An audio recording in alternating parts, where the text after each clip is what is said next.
My goodness, we are in for a treat tonight. Where can you experience original songs, life lessons, and spiritual mentoring hidden in hilarious anecdotes? Where can you experience all that in an environment free of rotting fruits and vegetables? No one brought rotting fruits and vegetables, right? I'd like to offer an amnesty period for anybody who did. Just hold them up. I'll come pick them up from you.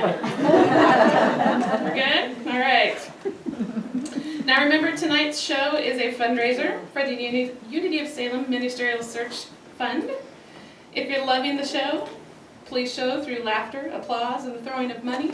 Preferably in the form of bills, not coins, because bills are softer and they're worth more. And if you're not loving the show, please remember that the sooner we raise all the money we need. Tonight's event is a production 4 years in the making. It has its beginnings in the mentoring skills of Felicia Searcy, a life coach, and Joe Dodd, an acting teacher.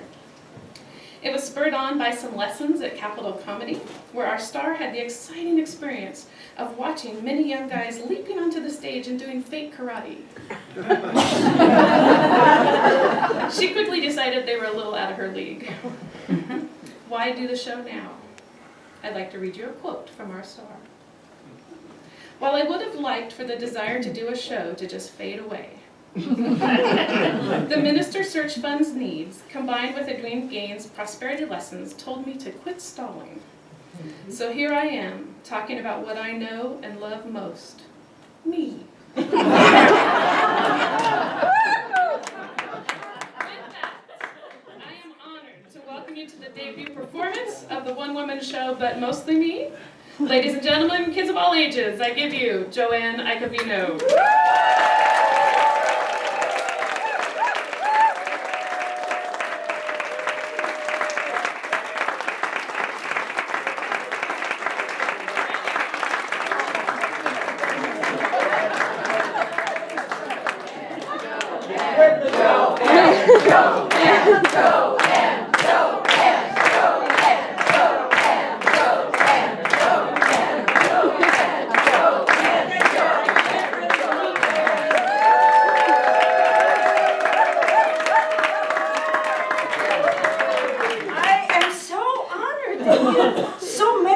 Subject yourself to this.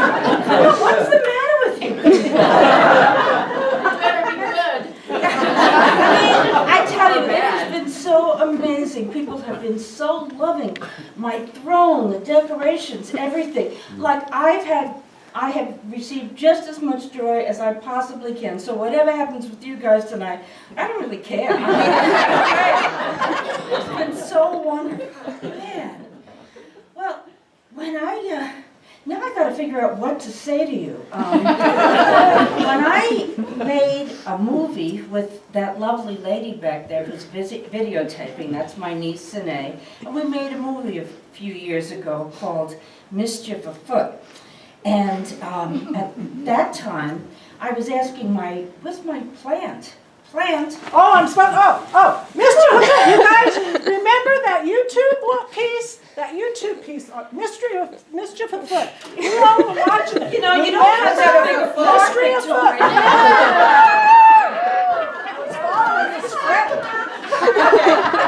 anyway, so I asked my grandson. I said, well, how do I market this thing? And he said, well,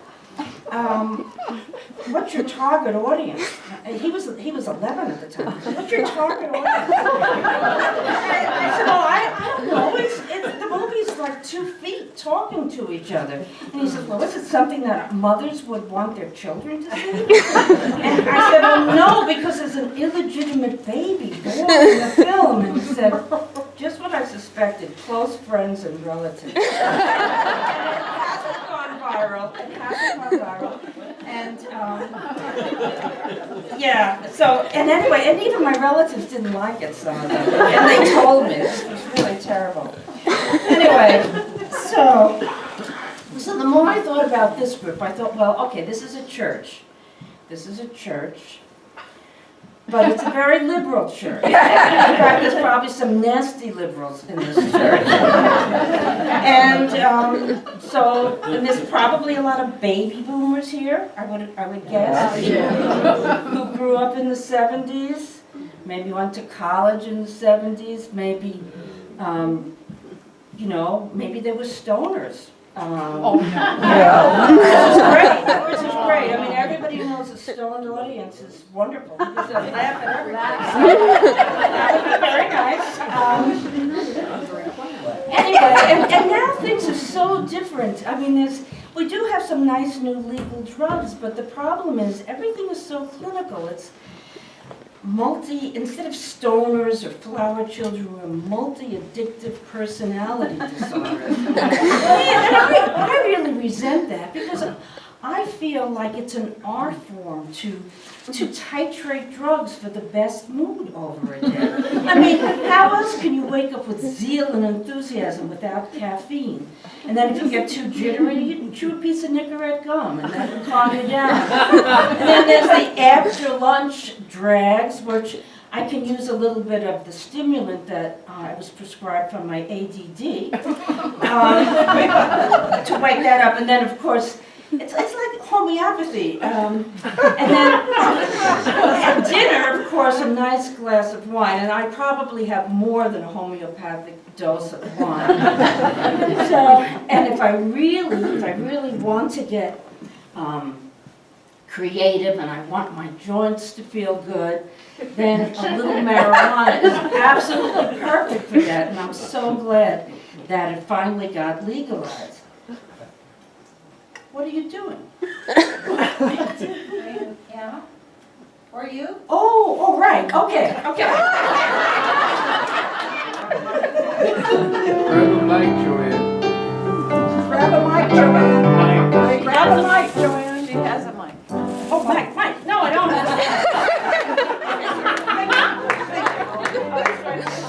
Where's this one off? You got this one off?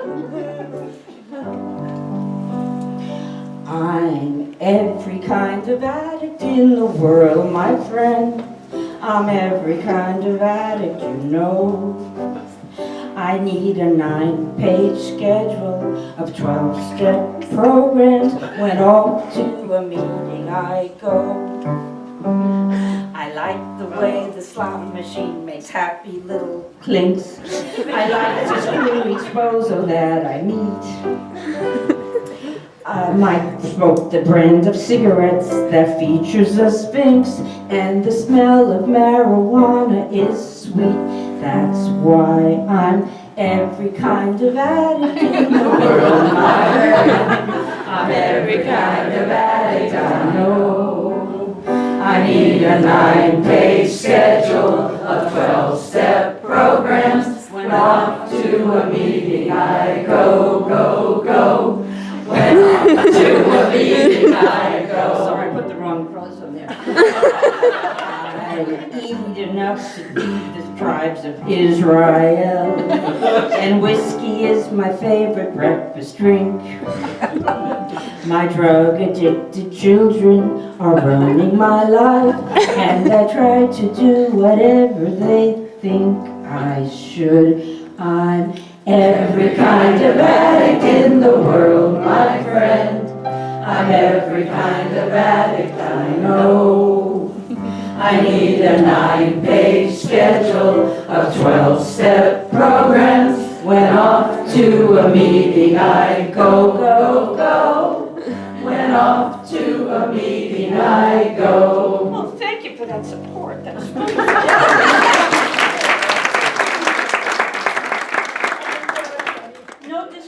No disrespect to 12-step programs or anything like that. I think they're wonderful programs, but I resent being called a multi-addictive personality disorder.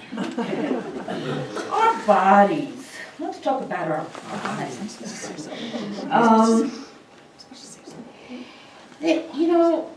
We have minds, we have our souls, we have our emotions, and I would think our bodies were the least interesting of all of that. Do we have a body picture there? Oh, there he is. Okay. So, and those are the densest parts of us. I would think that they were the least interesting. But whenever you get to a public kind of a forum, what do people talk about? They talk about their body. They talk about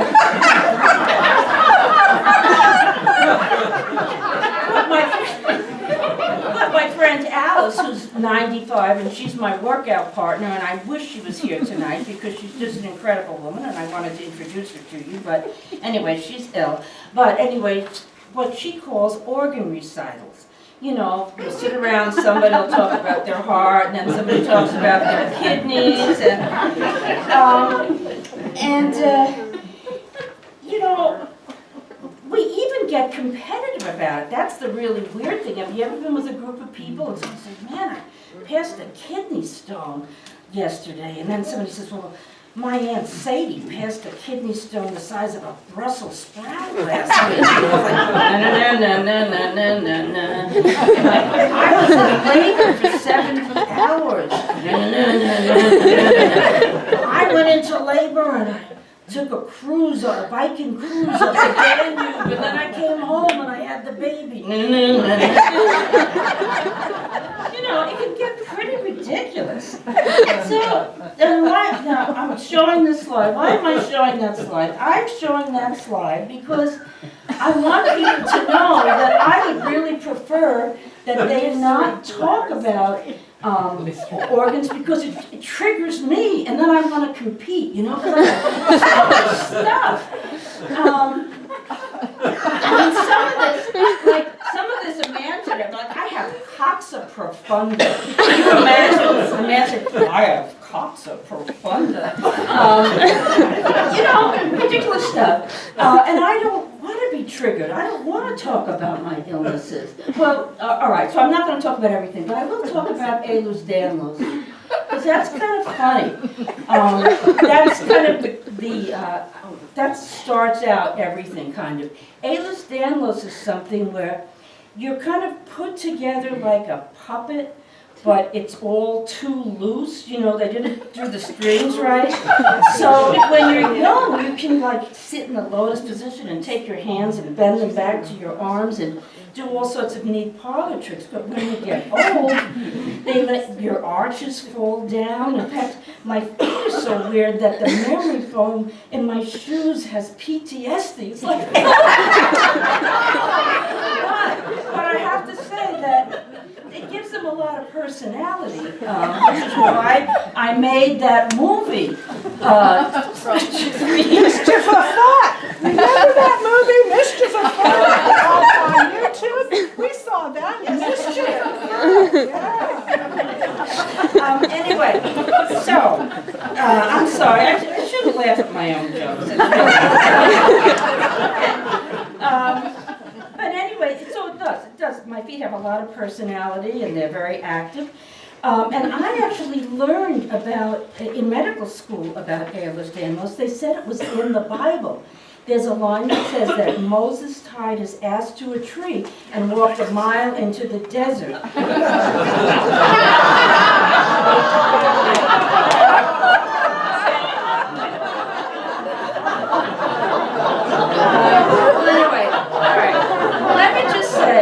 That probably because we're all kind of afraid of dying, and our illnesses are kind of in our faces, that we probably will all continue to do organ recitals with each other. But I would just ask us, and I'm going to make a commitment here that if somebody wants to tell me about their illnesses, I am gonna listen, and I am not gonna compete with them. I'm really not going to. So, okay, that's what I have about whoever guesses what the riddle is about gets a really nice prize.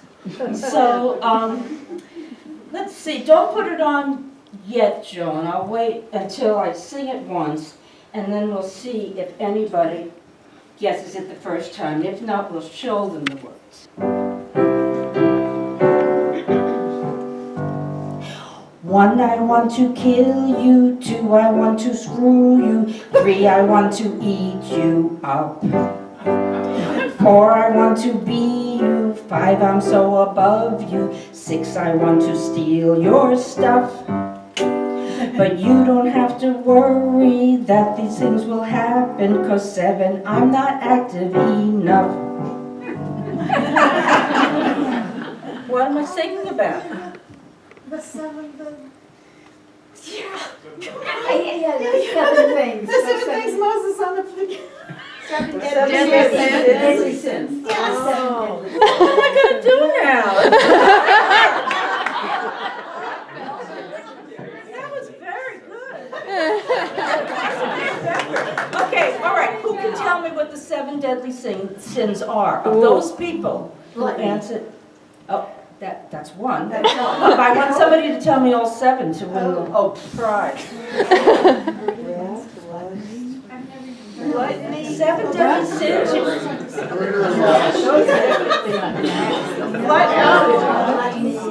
Gluttony, envy, sloth. That's the last one. Okay, I'll go through this. Anger, lust, gluttony, pride, envy, greed, and sloth. So if any of you are working on any of those, and I still don't know what to do with the wine. What should we do? I think these two get to split it. Yeah? Shelley, you want to get that wine? Okay. Or leg wrestle for doing it themselves. Where does it go? It goes to right here. Make them sing it and then the best one gets it. And you have to look at the wine. Read the It's label. called the 7 deadly sins.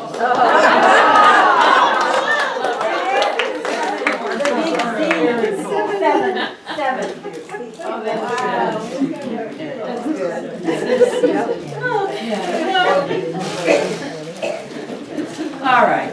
I thought that was going to take a lot longer.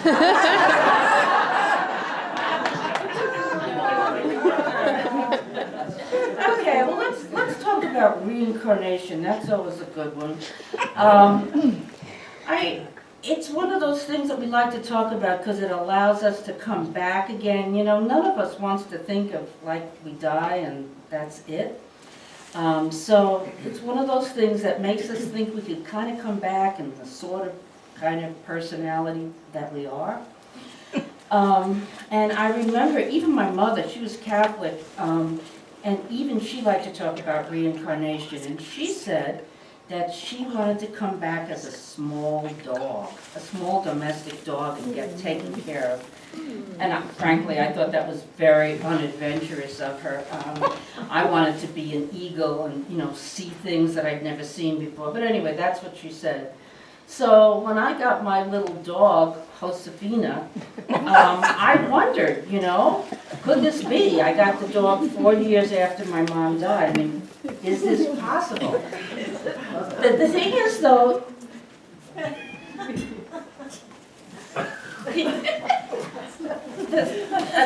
can I finish my story? All right, I finished my story. So anyway, but Josefina, she's got this boar, and her favorite thing to do is, well, I had a picture of it. Either my mother has become more enlightened or less enlightened, I don't know, or else my mother is not Josefina. But anyway, I'm sorry that I don't have that picture to show you, but you can come over to my house anytime. She just doesn't do it in front of my daughter, who is very much like my mother. Well, almost 20 years ago, I went to a psychic, and my job had just ended, and I wanted to know what was going to happen with the rest of my life. And I didn't say anything about past lives. I didn't say anything about my husband. I didn't say anything. But she immediately started saying to me, you know, you are a really old soul. You've been around a long time, and you've done a lot of things. It kind of sounded like the Frank Sinatra song, you know, I've been a puppet, a poet, a penguin, a pirate, a pawn, and a king. It sounded like that. And she said, but you've always been a male. You've never been female. Every time you started as a female, something happened and you got snuffed out. So this is the first life where you're trying to be successful as a female. And she said, and you and your husband haven't been in many, many past lives together. I can see you riding out, you know, with your stand, and I mean, obviously, you guys know who the commanding officer was, right? Pretty obvious. So anyway, so Keith and I were apparently together in many lives. And so she said, and that's why you feel so awkward in this one. And I don't know. So I guess it probably would have been good if we had been gay like once or twice, but that didn't happen. So anyway, and relationship. Let's see. Relationships are just hard, you know. Modern relationships.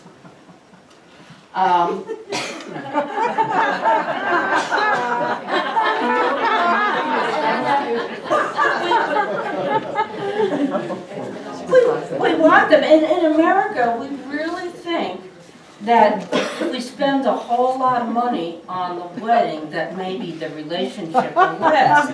You know, and it's so romantic, this 2 hearts and a diamond to start out with, and then a couple of years down the road, all you want is a club and a spade.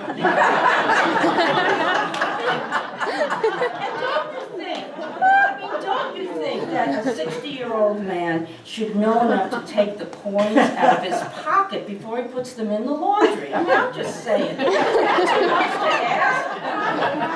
You know, with Josefina, it was easy. She was a 7-week-old little dog when I bought her, and all I had to do was pay like about $3,000 a pound for her. And it was love, and it's been love for 10 years. Keith and I have a harder time with it. When he got back from Africa, I like this one. He got back from Africa. Can you see the? No, that's too bad. I'd like you to see it.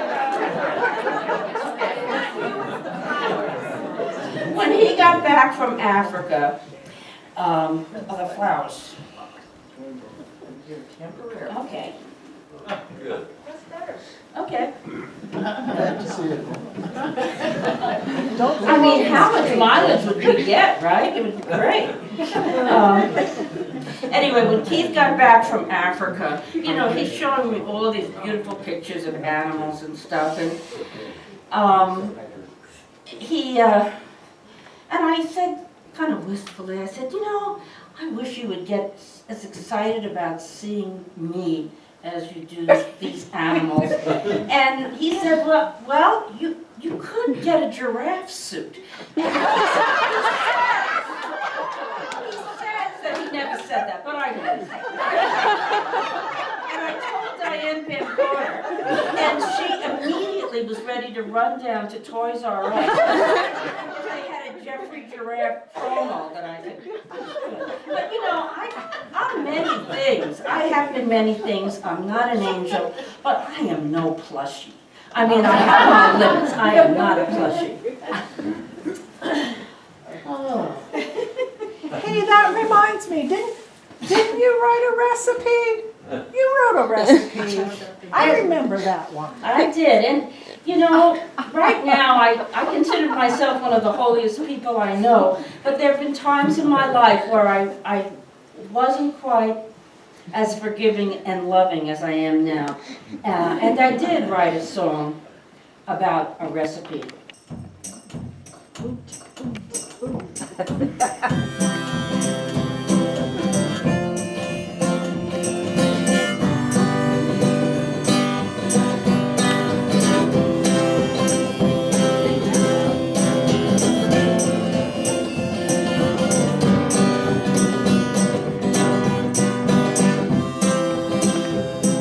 Put camel dung in your egg fouillon and arsenic in your tea. I promise I'll get angry if you don't come back to me. I'll thread the wires in your fishy swaz, and I'll peek in your consomme. If you don't leave a single life, come on home today.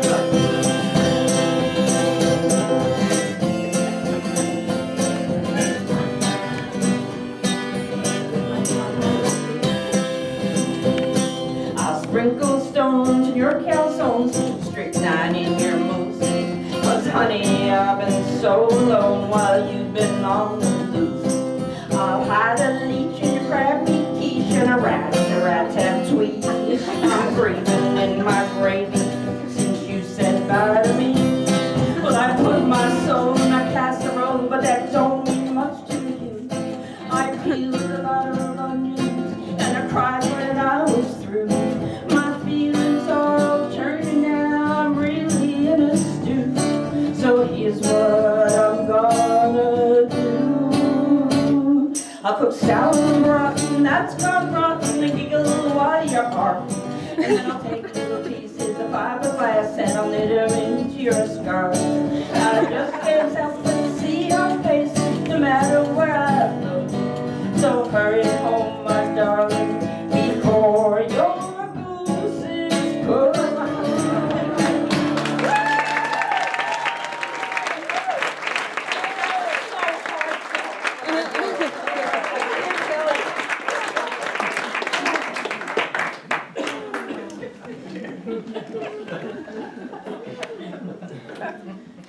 Well, let me see.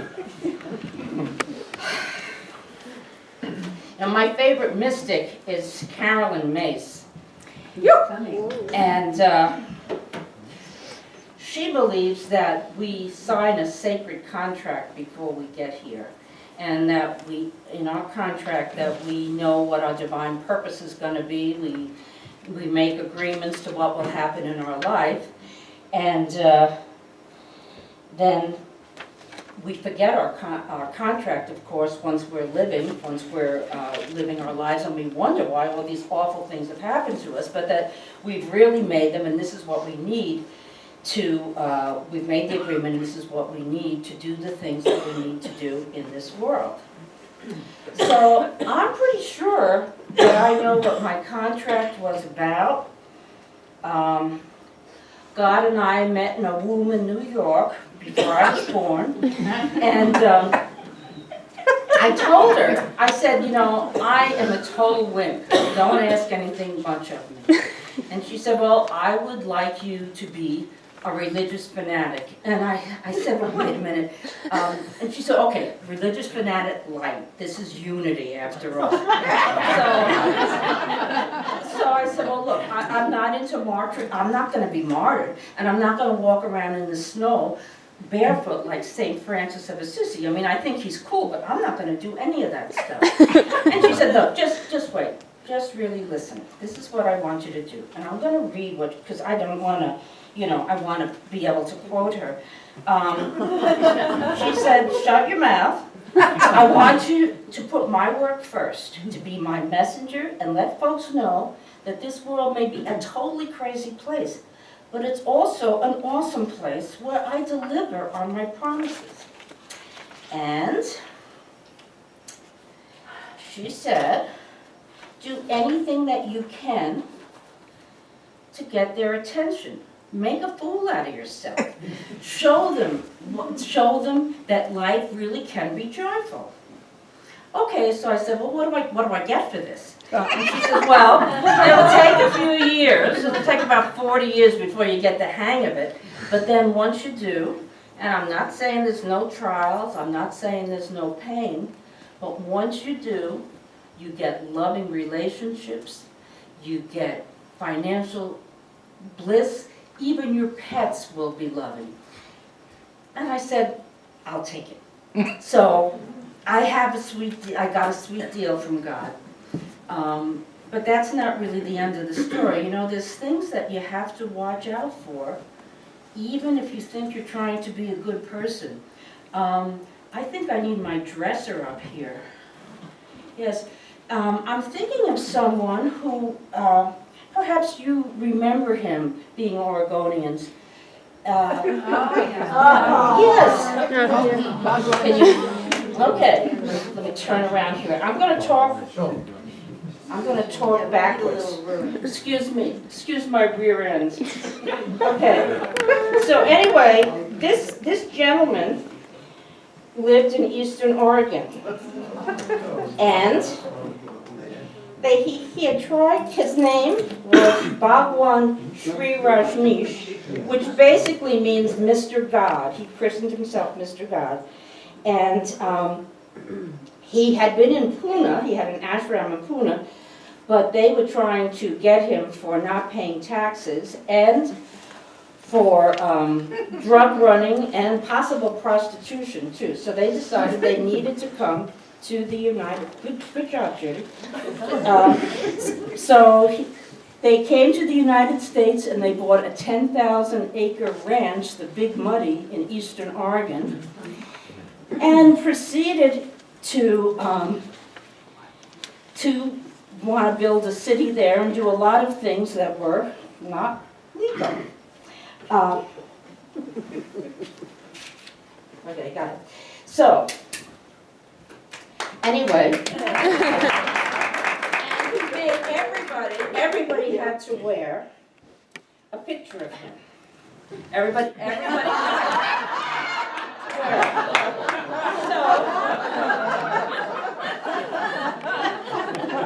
And people all wore this color. And when I first came here in the 80s, and I thought, well, people are just being really xenophobic about this. Come on, it's a small place in Eastern Oregon. But it turns out that they had hit lists, that they were wiretapping, that they were growing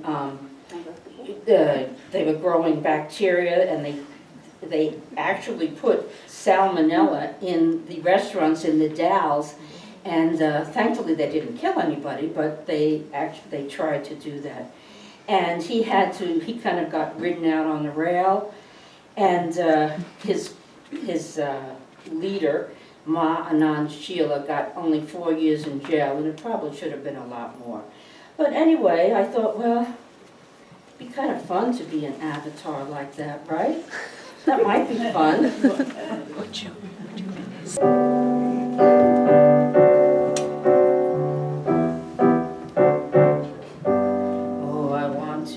An avatar, and I want to drive a shiny car. We had 93 Rolls Royces, and I want to travel near and far to tell the world that I'm a holy one. Oh, I want to smoke a big cigar, for my golf game to be under par. On my dressing room they'll hang a star. I'll raise the bar. Oi, such a holy one. You're Jesus and you're Buddha, and the guy with the funny Chinese name. When they see my radiance, it'll put them all to shame. Oh, I want to be an avatar, not a king or regent or a czar, not the kind of man they feather and tar and send afar. No, I'm a holy one, please. I'm a holy one.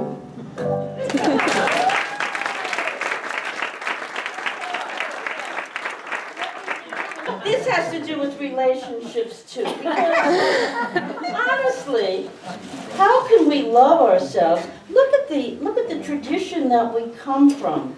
You know, I mean, we come from a tradition, a religious tradition, where a woman wants to make herself a little smarter, and for that, they get thrown out of their homes. They're homeless. They're living on the streets, and sleeping on the grocery bags like Victoria's ladies crochet. And not only that, but then some poor schmuck has to come along and get tortured and killed before they're okay again. I mean, that's traumatic. What kind of stuff are they giving us? So it's not surprising that we have a hard time with relationships, and we have a hard time loving ourselves. Yes, I meant to do this. Killing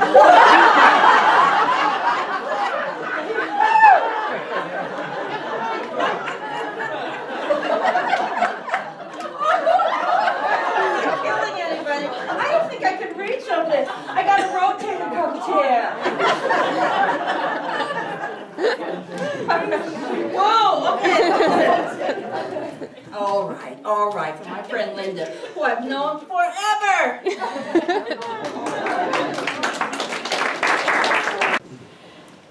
The thing that, I just think I want to do one more song, and then we could all hang out, and we can eat cookies, and drink, does anybody feel like they'd like a few bucks back?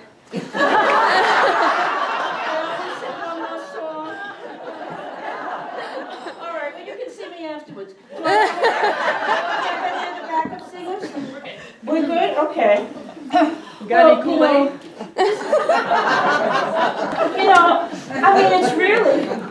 It's like the Supremes, you know. I mean, Mary Wilson had the great voice, but I mean, they put the hot chick up front. You know? Okay. So this is my what I'd like to leave you with. Okay. I think it's pretty important. All right.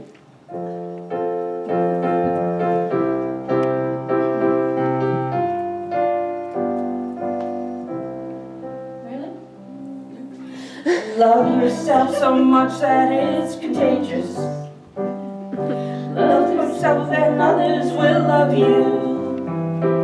They'll make you happy with words of love so sappy, and maybe buy you jewelry too.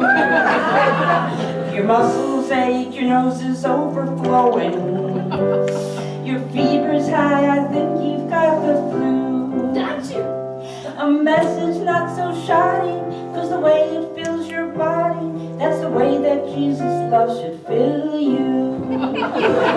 So love yourself so much that it's contagious. Love yourself and others will love you. Yes, they will. They'll make you happy with words of love so sappy, and maybe buy you jewelry too. Yes, love yourself so much that it's infectious. A rash of love to cover all of you. You'll find your peace of mind while loving all mankind, and maybe give them red spots too. So love yourself so much that it's contagious. Love yourself and others will love you. Yes, they will. They'll make you happy with words of love so sappy, and maybe buy you jewelry too. Love yourself so much it's epidemic. That's what Spirit wants you to do. Just like an STD, God's love's infected you, and so mark him as a contact too. Love yourself so much that it's contagious. Love